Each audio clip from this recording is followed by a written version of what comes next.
I'm so fascinated how gypsyrose is disappointing so many people because what did you expect?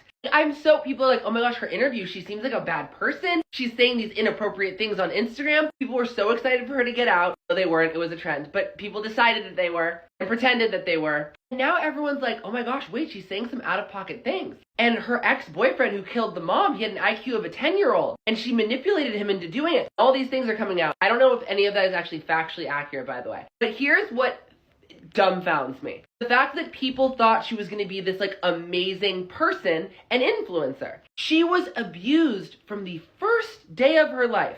First day of her life. Abused by her mother. Munchausen's by proxy. I don't know if y'all have ever been in contact with kids that suffer from Munchausen's by proxy from a parent that has Munchausen's by proxy and puts sickness onto their kids. These kids are devastated throughout their lives. It's really hard to see.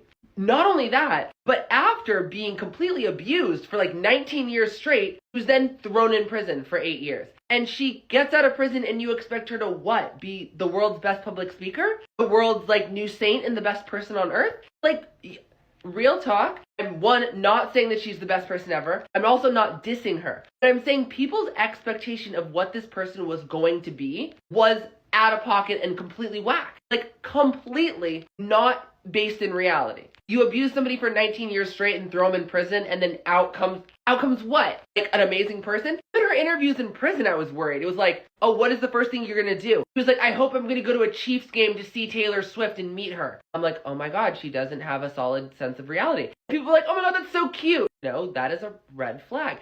Like, if I were you, I'm not you, but what I would do and what I'm going to do is I think leave this poor woman alone for like the rest of her life. I hope this helps.